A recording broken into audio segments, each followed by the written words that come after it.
There are those who say the world is in a bad way. Too much grief, too many troubles to cut through. But I see a light there in the darkness, and it seems to be coming from you. And the world will see a better tomorrow. That's what every person deserves. Because you care, because you're there, because you serve.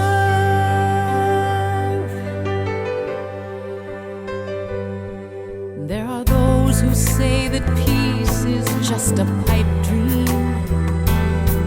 that it's always been a planet filled with strife.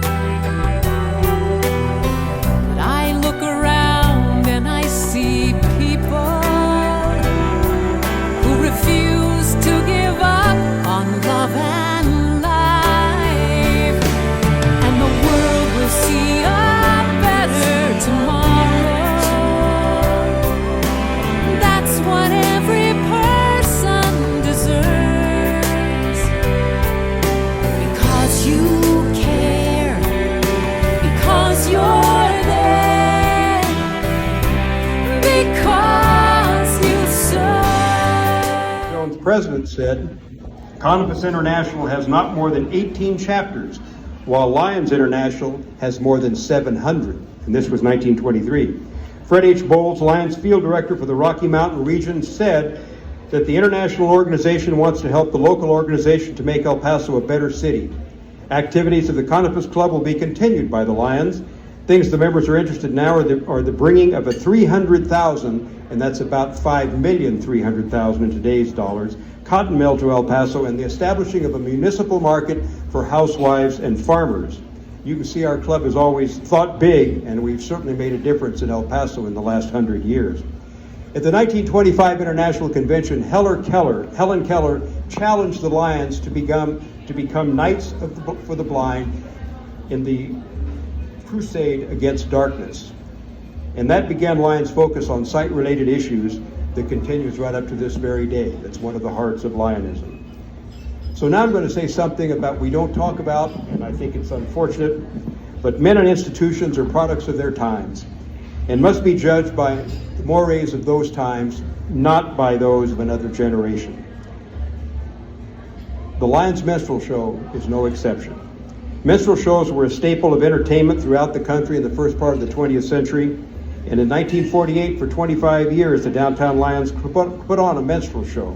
Scripts, costumes, and directions were furnished by John B. Rogers Producers from Ohio. This was a company that furnished these services to all kinds of other Lions clubs and other organizations for fundraising for many, many years. It was described by the El Paso Times in February 20th, 1955, as one of the biggest entertainment events of the year, and a 2-hour fast-moving show. The first part of the show, a musical review, will have 100 persons, including 50 high school girls, taking part in dancing and singing numbers. The minstrel last half will include a blackface chorus of 50 Lions, 22 wives of Lions, and 10 high school girls. I'm not sure what the fixation was then. Ross Capshaw's Music Masters will play for the show. This show was one of 4 fundraising events to support Lions charitable activities.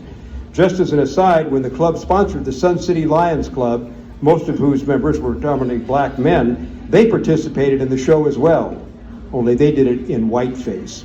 And I think that's important to give everybody an idea that the idea was this, to make fun of this as a tradition, but everybody was in it for one thing, and that was to raise money for the community. Color, as we'll talk about some other things, was not an issue for the folks that participated in it. In-men were prominent downtown Lions given ridiculous names such as Doyle Specimen Kern, that was Rick's dad, Jim Possum Trot Castor, who became a state representative, and Pat Rasputin Rand, a past president who was a well-known architect and engineer here. One year the interlocutor was Erwin Lamka, who was a member of the Downtown Lions Club and president of the El Paso Electric Company.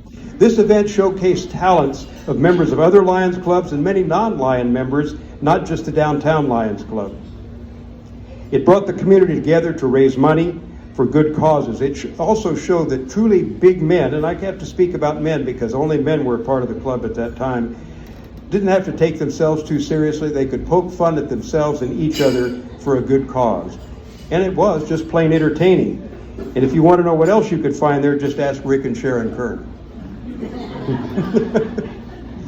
Like all good things, the minstrel show ran its course. The last one was in 1973. John Phelan, the president at that time, introduced Dinner with the Miners to raise money for the general needs of the UTEP athletic department. Eventually, another fund was established to raise scholarship money for UTEP athletes. This one had some academic requirements tied to it. The idea was to encourage the student athletes to get an education and to graduate from school, not just be focused on playing sports. This too ran its course and was terminated by UTEP. Rose Day was a major fundraiser for a number of years. Toby Tovar, a member of the Lions Club and owner of a floral business, purchased the roses at a discount for the Lions Club and allowed us to use his facility to store and prepare the roses for shipping out to the individual buyers. The two top sellers were almost always Lion Bill Bridler, and I can't remember what his name was. Can you? In the minstrel show? Jubilation, I think. Jubilation Bridler. Bill Bridler. Bill Bridler. And Lion Mogalatson. We discovered that Lion Bill Driscoll had to be kept away from sharp instruments when he nearly included one of his digits in one of the rose bundles for careless trimming of the rose stems. Roses usually brought happiness and joy to the recipients, but not always. One member, who shall remain nameless, bought his wife roses, and the morning of the day of delivery, they had a little disagreement. So unknown to the Lions delivery people that showed up at the front door and rang the bell, the wife didn't say anything. She grabbed the roses, threw them on the ground, stomped on them, and slammed the door. And that was the end of the delivery. No history of the Downtown Lions Club would be complete without mention of the Sun Carnival Parade, the single largest drawing entertainment event in the city even today. Times were still tough in El Paso in 1935, and the city's service clubs banded together for a carnival to highlight El Paso businesses and to try to draw in business from the small communities that were really a key part of the economy at that time. In that first year in 1935, they began with a football game. Other events were added through the years, including a parade in 1936. Local businesses and outlying communities were urged to put floats in the parade, again, to build community and the business spirit between those entities. The Downtown Lions Club was a part of this carnival from the very beginning, and especially for the parade. And for about the first 50 years of the parade's history, the vice president of the Sun Bowl, or in those days the Sun Carnival Association, in charge of the parade, was a Downtown Lion. As I'm sure everyone knows, we were the only one to have a float in every parade since the very beginning. Something a lot of people don't know, but in 1995, the Sun Bowl Association was flat broke. They were paying salaries out of ticket sales for a game they didn't even know would happen. And if that game didn't happen, there would be no money to refund those tickets. The executive director at that time said even if there were a game, there would be no parade unless somebody else put it on. As president that year of the Lions Club, I was approached. The club voted to put it on, and we said we would do it. It soon became apparent that that couldn't be done as a committee of a service club. So I conned my longtime friend, member, and lawyer, Robert Gibson, to form a separate Texas nonprofit corporation, and also brought along John Moreno, Tom Bailey, Tom Heinlein, Phil Stoner, Paul Berry, Bill Driscoll, Ralph Coulter, and others who contributed their professional and parade expertise. We started out with no money and a demand from the city for $50,000 for police services.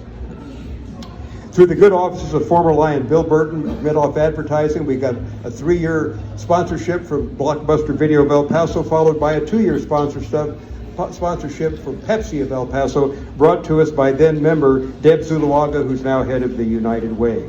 At the end of 5 years, when we gave it up to whoever wanted to put it on, the Sun Bowl Association was flush with cash from the car rental tax that you're still paying every time you rent a car at the airport.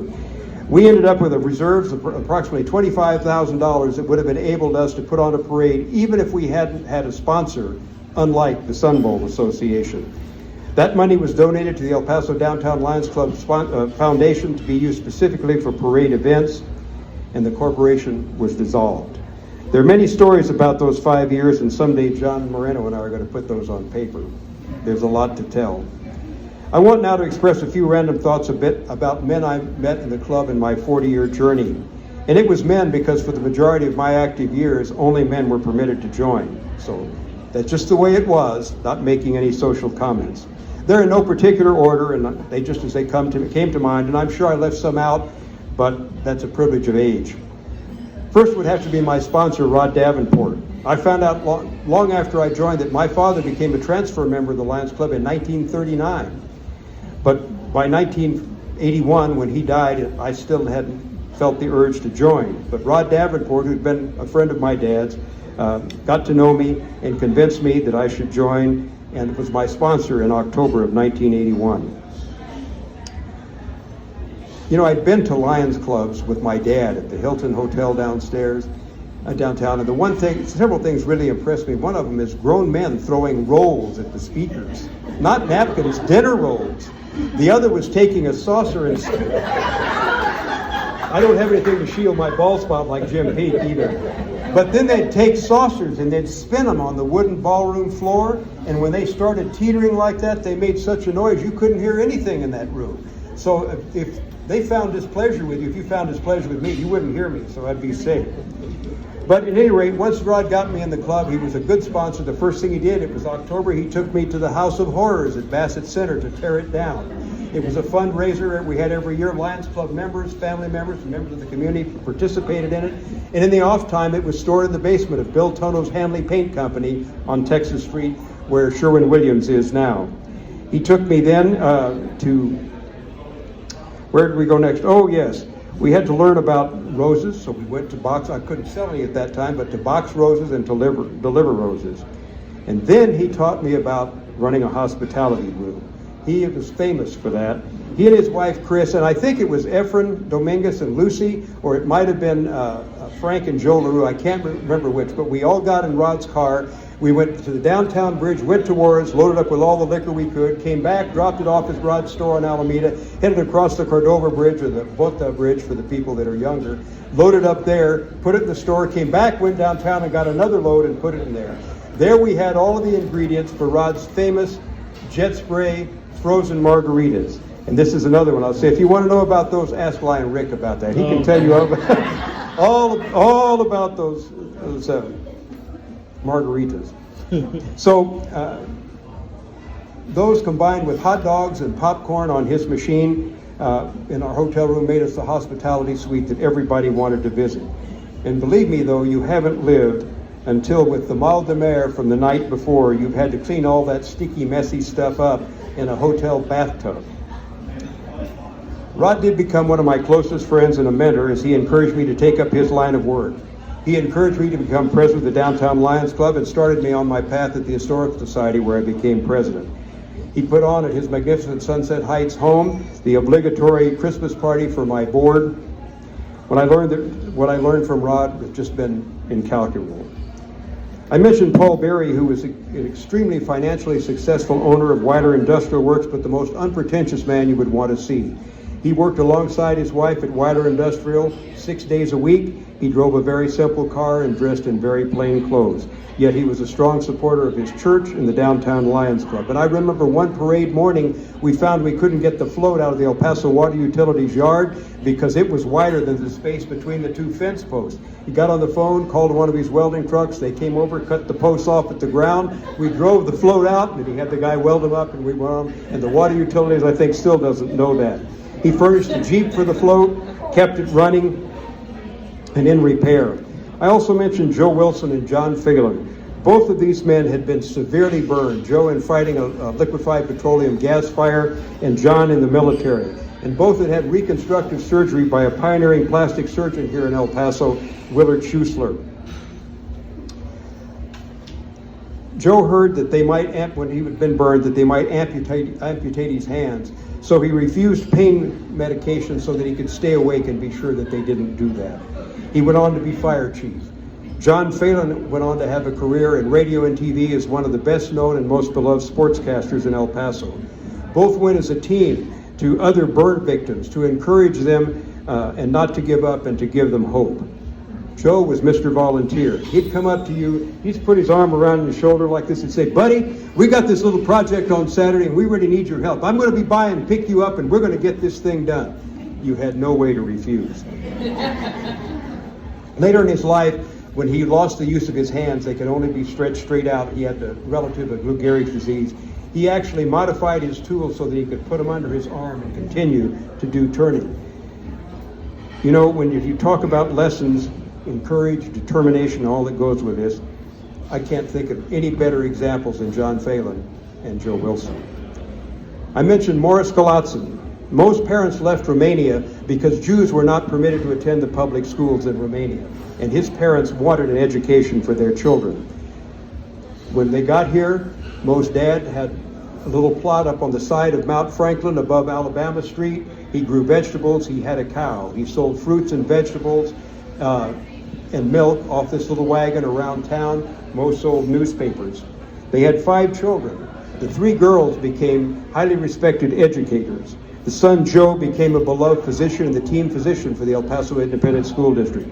Mo became an attorney and a judge of the 65th District Court. When a vacancy occurred on that bench in 1950, Mo wanted to be appointed by the Bar Association here. He went to his boss, the law firm he worked for, Judge S.J. Isaacs, for whom he worked, and asked for his support to fill the vacancy. Judge Isaacs said, "Mo, you're a good man, you're a good lawyer, but I can't support you because you're a Jew." Judge Isaacs had been a member of the school board, part of the Ku Klux Klan team in 1923 in El Paso. Morris was taken aback, but he went on and recruited his help. He was appointed to that bench. He ran for office and served for 7 years until he decided to go back in the private practice of law. He was general counsel for the El Paso Independent School District, the El Paso Water Board, a member or president of nearly every organization in El Paso you can imagine. When he gave our invocations, he did so in Hebrew, Spanish, and English. And he never failed to give thanks for the wheat for our bread and the corn for our tortillas. Again, how do you count the lessons to be learned from Judge Mo? I also would be remiss if I didn't talk about Ralph Coulter. When I joined the club, I was confronted by one of the most frightening men of my life, Ralph Coulter. You see, Ralph had given me my first traffic ticket when at the age of 16 I'd rear-ended another car in downtown El Paso. Ralph was about 6'6", wore riding boots, blouse, trousers, and a Sam Brown belt, and was just about the most intimidating man a 16-year-old kid could run into. In time, though, Ralph became one of my closest friends as we spent a lot of time cooking barbecue and talking about old El Paso. I also mentioned my friend, lawyer Robert Gibson. I'd known Robert as a friend of my younger brother. We'd lost track of each other when he went off to college at UT and to law school. When he joined in 1983, we renewed our friendship, and for the last 40 years, we've eaten lunch together twice a week, every week during that time. He literally has the power of life and death over me. He has my medical power of attorney. As I said, there are others. Who could forget the retired colonels, Pinka, LaRue, Larson, and Lobdell? But it's time to wrap this up, and I want to finish with a very special group, some of whom I've already mentioned in no particular order.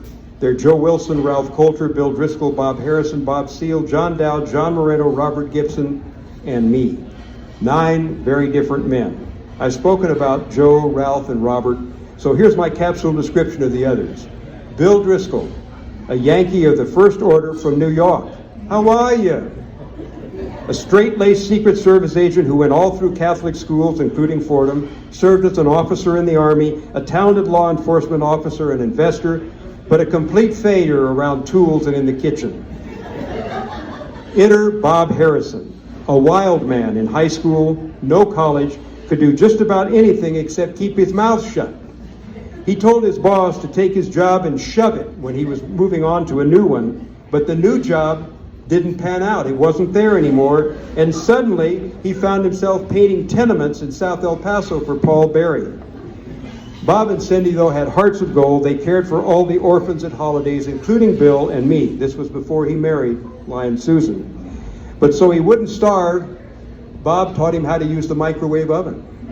He also started his swamp coolers so he wouldn't roast.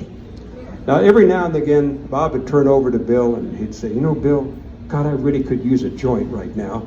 And you could just see Bill just sort of like this.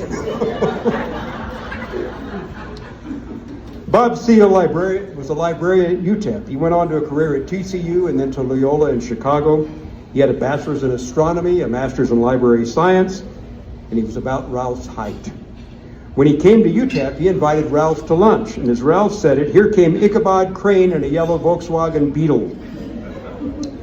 John Dowd, who was a transfer president from his Lions Club in Joliet, Illinois, came down here with his company. He was a salesman and still is a salesman of the First Order. He rejuvenated the float committee by providing food and drink in each work session. He knew that volunteers work better when they're fed and lubricated. We had John Moreno, a call center specialist who took an irresistible deal from AT&T and then went on to set up other centers, and to whom Ralph referred to affectionately as a pretty good Mexican, as only Ralph could say it. And he meant that as a compliment. We started going weekends to Joe Wilson's cabin in the Sacramentos in the early 80s. And when Joe and Mary sold the cabin and Bob Seale, Bob Harrison, and John Dowd moved away, we decided to get together every year on Martin Luther King's birthday, somewhere to stay in touch. We've been to Ruidoso, several places in Arizona, and for over a dozen years to the Loyola Mansion in Santa Fe that now unfortunately has been sold. 9 very different men. Today, Joe Wilson, Ralph Coulter, Bob Harrison, and Bill Driscoll have left our earthly presence. The 5 of us remaining are still getting together. This year we went to Arizona to accommodate John Dowd, who is battling Parkinson's, is mostly in a wheelchair or walker, communicates with an iPad, but is still working 2 days a week as a salesman. We'll continue as long as we're able. These are very special people in each of our lives. A unique friendship of nearly 40 years duration born at the Downtown Lions Club. With geographic separation, death, and illness, it's continued. And again, it all started with the Downtown Lions Club. Few people are so fortunate. And now we come to why I think this is, for me, the greatest club in Lionism. I've been blessed beyond measure by the life lessons and friendships of my 40 years journey as a member of the Downtown Lions Club. The good things that have come my way and the service I've been able to provide to my clients and my community have been enhanced and in some means simply made possible because of the influence of the men I met at this club. I'm extremely grateful. I hope that each of you can have the same experience as it's been my privilege to have. We all have a great legacy to live up to, and I hope by sharing some of the club's history that I experienced, you may be inspired as you continue to build the club for today's times and your own talents. And thank you all for indulging a senior citizen his reverie. Thank you very much.